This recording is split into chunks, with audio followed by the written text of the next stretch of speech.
Ça tourne. Excusez-moi.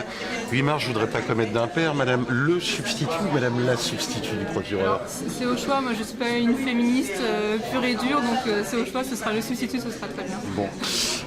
Vous évoquiez tout à l'heure un phénomène préoccupant et inquiétant sur Limoges d'une prostitution adolescente qui n'a pas lieu ici, qui a lieu plutôt sur Paris, mais de la part de jeunes filles qui sont placées en Haute-Vienne.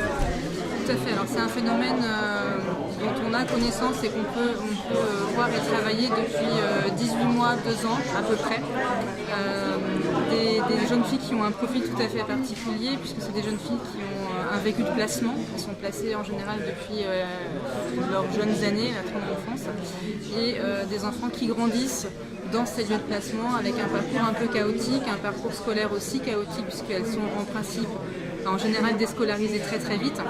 Alors elles sont confiées au conseil départemental à l'ASE 87, elles sont placées, donc c'est des enfants qui ne sont pas laissés livrés à eux-mêmes, hein, mais qui sont bien entendu suivis, mais qui à l'adolescence se tournent vers la prostitution parce qu'elles ont un rapport au corps qui est totalement différent du nôtre, avec des corps qui sont totalement différents, et leur corps est pour elles un objet d'avoir un argent facile, puisqu'elles ne sont pas investies dans une démarche d'insertion socio-professionnelle par l'apprentissage ou d'autres voies qu'on peut leur proposer, que l'ASE et l'école peuvent leur proposer.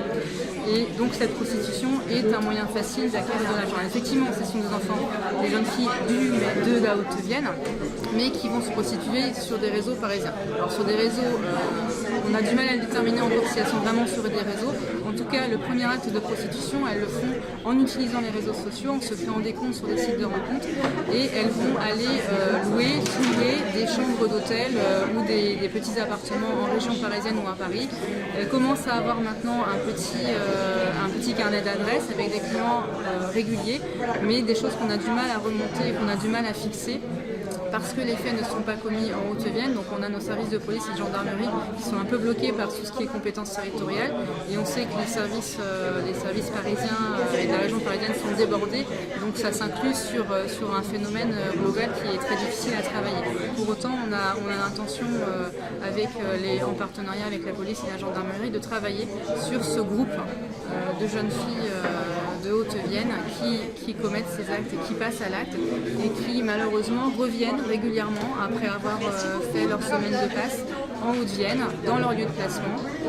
Elles sont récupérées dans le cadre de procédures de fugue, elles sont redonnées au service gardien et elles vont parler de ce qu'elles vivent, mais elles vont parler de la prostitution en termes positifs, ce qui est très inquiétant, et du coup faire une porte d'entrée et un appel d'air pour d'autres jeunes filles, peut-être plus jeunes, qu'elles vont rencontrer dans ce lieu de placement, et qui vont, au lieu de se poser la question d'une insertion professionnelle ou d'une orientation en apprentissage, se dire pourquoi pas, je vais essayer une fois, 2 fois, et qui vont intégrer ce processus, et c'est ça qui nous inquiète actuellement sur la Haute-Vienne.